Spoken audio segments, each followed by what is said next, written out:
long-standing Bloomington Health Club is adapting to a changing industry in a new way. That's one of the things you need to know to start your day for Friday, August 8th. I'm Ryan Denham, and this is WGLT's The Leadoff.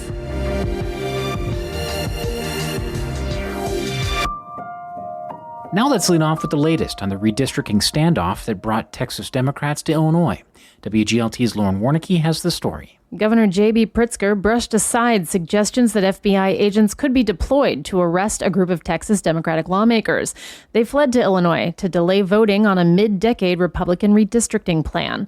Pritzker's comments came as Republican Senator John Cornyn from Texas reportedly said the FBI had agreed to his request to help locate the absent Texas lawmakers. Speaking yesterday, Pritzker said the Trump administration is grandstanding and that the FBI won't be arresting anyone. There is no federal law that allows them to arrest Texas Democrats who are here visiting the state of Illinois. Pritzker says Texas Republicans are violating political norms by trying to draw new legislative maps outside the usual post-census cycle. Illinois Republicans say Pritzker is a hypocrite and that Illinois has some of the most partisan gerrymandered districts in the country. President Trump won 43% of the vote in Illinois in the last election. Republicans have just 3 of the state's 17 congressional districts. Pritzker was asked about this on NPR this week. Just because you've got more Democrats than Republicans elected doesn't mean that it's an unfair map. He says Democrats simply won competitive elections. These same Republicans who are complaining about the way maps are drawn in Democratic states, they're the ones drawing maps in their states that are quite unfair. The last round of redistricting in Illinois came after the 2020 census. That yielded 2 newly shaped congressional districts slicing through Bloomington-Normal, helping to lead to Democrat Eric Sorensen's win in the 17th district in 2022 and again in 2024. For The Leadoff, I'm Lauren Warnicki. Here's some other stories we're following in the WGLT newsroom. An investigation by American Public Media shows a high concentration of mental illness in some nursing homes is putting residents in harm's way, including in Illinois. Democratic Congressman Eric Sorensen is applauding a Trump administration move to hire 450 meteorologists, hydrologists, and radar technicians at NOAA. He says unfilled positions have hurt the National Weather Service. And next season will be the last for Heartland Theater Company Artistic Director Reese Lovell. The company will begin the search for a new leader this fall to begin in their 40th anniversary season in 2026. You can find more on these stories at WGLT.org. Four Seasons Health Club in Bloomington has announced its original fitness facility will transition to a new recreational and family-focused one in September. That facility opened 60 years ago and will reopen as the Four Seasons Legacy Center in September, housing basketball, volleyball, aquatics, and other group-based sports.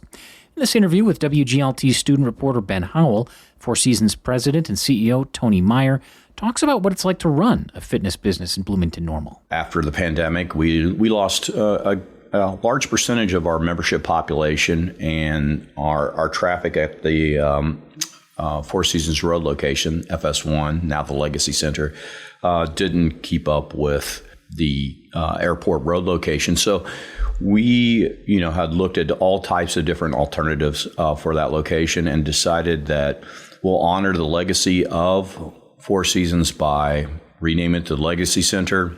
We will house all of our recreational programs, volleyball, pickleball, basketball, aquatics, those types of recreational services in that location, and move all our fitness services to the traditional health club on Airport Road. What were the challenges you faced in having 2 fully operational fitness facilities, and what all came with that? Well, I think the biggest challenge is with the decrease in the membership base, coupled with, from the pandemic, coupled with rising costs in terms of wages, insurance, taxes, those types of things.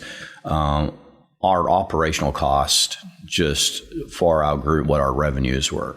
And so when that happens, you have to make some adjustments. And I think one of the things that we've been very good about is pivoting when the need arises. And so coming up with different plans to make it still a viable source for our members to enjoy, but yet reducing our costs so that we can operate it properly and invest back into not just that location, but both locations.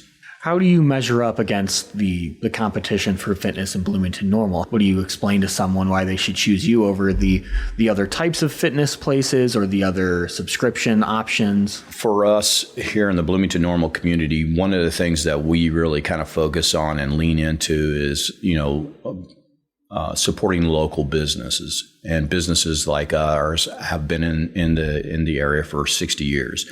But I also think all the services that we provide above and beyond the traditional health club services give us a competitive advantage. Our personal training services, our small group training services, our amenities that we provide for our members give us a competitive edge over all of our competitors in town. And all of them do a great job. I think that we are a standout as far as this area for what we bring to the table. How is running a fitness business different now compared to 5 or 10 years ago? Is it still a big factor with the pandemic, or what other things have changed? I think also the big difference between the industry 5, 10 years ago in comparison to now is it's much more personalized. There's more opportunity to create unique programs for individuals rather than, a one size fits all. And I think one of the things that makes us, again, a unique facility in Bloomington Normal is we have spaces within our club that meet those needs. And I think that's been a great advantage for us. That was Four Seasons Health Club President and CEO Tony Meyer speaking with WGLT's Ben Howell. You can listen to the rest of their conversation tonight at 5 on WGLT's news magazine, Sound Ideas.